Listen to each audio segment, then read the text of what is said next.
All right, you've seen the prices. And first off, let me start with your reaction. What do you have to say with some of the fluctuation that happened within just Friday and then now? What do you have to say concerning that? You see, let's look at it this way. Okay. It's fundamental. All right. It's a market. And if markets, you don't have fluctuation, it will not be a market. Okay. That frequent buying and selling, you know, different traders will come, even those who are buying, they come and they bargain. This frequent buying and selling, you know, will make the price to go up and down. But as they go up and down, they won't go within, they will be within a certain threshold. Okay. Now, we only have issues when you come today, but let's take a paddy rice that is still $450 per kilo. And tomorrow you are going there, it has increased maybe to 600 naira. You know? So, yes, it's normal for prices to go up and come down, but it has to be within limits based on the demand and the supply for that particular food item. All right, good one now. So we see from the figures we're seeing now, we find out that paddy rice still remain unchanged. Yeah. But we are seeing a slight increase in the price of yellow maize. Okay. I guess a kind of decline rather. Yes, a decline, exactly. A decline of 8.52% compared to what we have last week. And we're also seeing an increase also in the price of soybean, increasing by 7.63%. And also cashew nuts, that's for sports cashew nuts, we're seeing the price still stable at 594 naira. Yeah. And also sentiment seed increasing by 27.1%. I want us to really focus on that. That's huge. Yes, if you look at it, you can see, you mentioned it, most of the time for sports, you know, the price usually will be determined by the factors, environmental factors that are there. Okay. You know, we are talking of the season, the number of people that come to the market and all that. You know, because it is sports, you want to take it immediately, you get the price there. But when you are looking at, not just probably futures market now, we expect the price to be a little bit, you know, stable because it's in the future. And also the usage of some of these commodities, it's very key.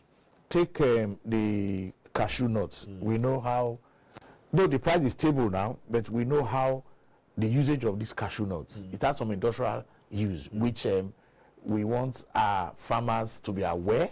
Of course, I'm sure they are aware. The processing, adding value. So some of these food items, yes, there are some we just consume, we agree, but there are some that we need to add value to them before it's being sold, even in our local market for our industries or before we think of exports.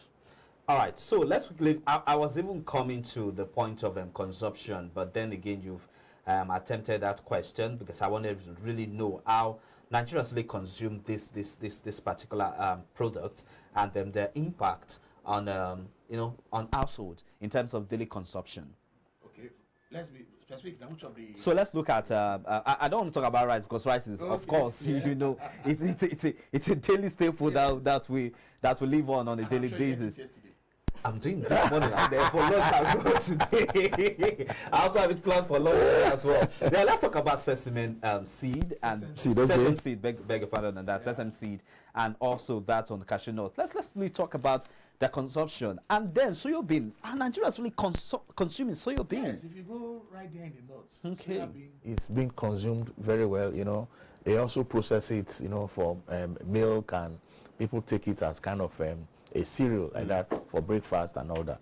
But coming to the sesame seed, for me, this is usually, I would say, it's like a cash crop. Okay. And that's why you find it in the spot market and also in the futures market. It's mainly being used for industrial purposes. All right. And that's what we want the farmers who cultivate this product to be aware of, so that we could have processors that will add value to it before it's been exported. We have merchants who just come and clear everything, and you know, of course, middlemen, they always want to make a kill, and the farmers don't get the real pricing for their product.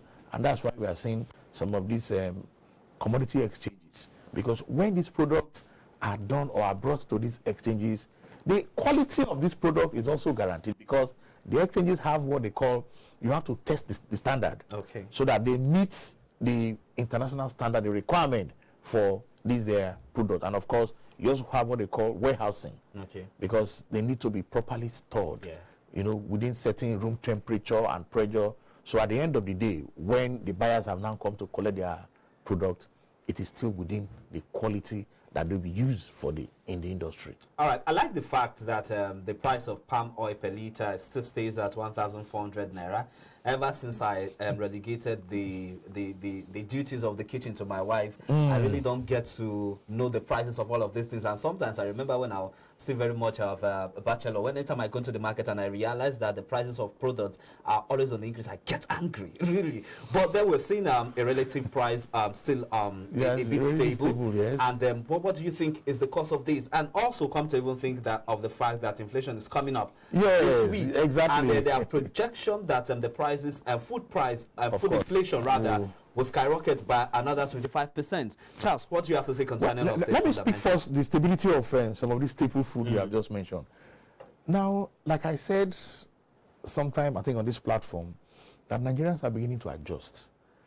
Reduction of quantity that they consume. And the sellers of these staple food commodities who cannot just continue to increase their price. That's why you are saying some relative stability. Yeah. But your next question, inflation, was even going to say that we're expecting inflation to be, the figures to be out. But once that is out, of course, these sellers, they are also part of the Nigerian ecosystem. Yeah. They are part of the food processing, the food consumption, the food producing, when the people bring it from the farm and, and bring them to the markets. Transportation is a major factor. Transportation costs.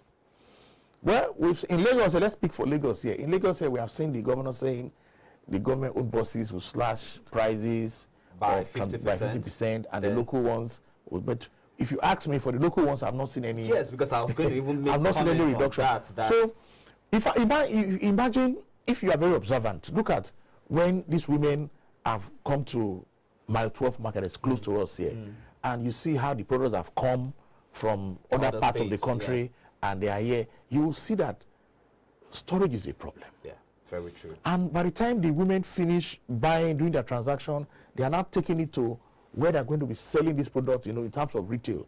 You will see the kind of conditions that these products are exposed to. And of course, the challenges on the way, well, I don't want to say our brothers and our good friends on the road. Police will collect their own. Especially area boys will collect their own. And when we see the prices of these basic food items going up, we begin to blame, like yourself now, you get angry, but you don't know what these sellers have gone through. I have taken it upon myself now that on a weekly basis, maybe once or twice a week, I go to what I call 23 Road Market in Festac, Agboju Market, and I compare prices. And you see, even there is a market we call small market, where I discovered that when you go to these major markets, you see that the price is relatively, let me say, affordable, better. Then when you come to this smaller, we call them small markets, you see that I see a little bit of difference. Maybe at times 100 naira, 200 naira. Like take the paddy rice, for example, 450. You go to a small market, they might tell you 500 naira. You go to another relatively bigger market, it is still 450. So that's now make us to now, in personal finance, to advise people, you want to work within your budget. What do you now do? People can come together and take maybe the bag of that paddy rice. People can come together, neighbors, friends can come together, contribute money, and go to where they are buying it. You buy, then you come back home, everybody can now share. I think that should be the strategy now to cope with this increasing price of food items. And it's also very good because the traders too will be happy, the sellers, that they have people who are coming to buy in bulk. We have always advocated and advised that if you want to buy in bulk in Lagos, the market to go. Exactly. So that's the kind of strategy that me and you now should be thinking of doing to meet up and cope with this current reality. current realities of Okay, that. now before I let you go, I also noticed that the price of Banga extract for 800 gram actually increased, and this is due to the fact that going by the scarcity of tomatoes, people are now switching now to Banga extract yes. to make stew Yeah. and other food item in their house. But my focus now is, we're still seeing a relative stability in the price. Yes. Do you project any increment in this price in the course of the week, especially as inflation report is set to be out tomorrow, hopefully? For the Banga extract, yes, we must give kudos to the people who produce it, process, from the farm, process. It's a whole lot of work. Yes. And if you see the amount of ingenuity, the amount of work that goes in for me and you to see that Banga extract coming out, it looks very beautiful. So I think the prices have been very stable. Right. I must be fair to the producers, they're very fair. Yes, with inflation, they are also in business to also recover their costs and make some profit so that they will continue to be in business exactly. to sustain their business. But in the whole, I think the government should look at this kind of businesses, agro-highlight businesses. And I must mention a particular agro-highlight company that I know so well, that I'm associated with. I know that they're producing this Banga extract. They have done so well when it comes to the quality of this product. I don't know whether you have tasted, because they say the what is in the eating, Abi, when you taste it, when you make use of it, you will see that you don't even need tomatoes to do your stew again. Yes. You will really enjoy it, and the nutritional content that you have in that Banga extract. That's Paleagro, right? Paleagro, yes. Paleagro. The nutritional content is so balanced that I encourage everybody. Fine. You also, if you cannot get the big size, that's the 2,000. You can get the medium size, the one of 800 grams. Yes, well. And I think it is also pocket friendly. Exactly. Yeah. And before I forget, I'm going to get my before. Yeah, definitely. I was about saying that. We're on this platform. We're telling you guys to go get Paleagro Banga extracts for your stew. If you can't get tomatoes, because now when my wife tells me that, oh, this is the portion of tomatoes she used in making this stew, I find out there's little or nothing in the pot. True, yes. So now we're switching gear now to Paleagro Banga products.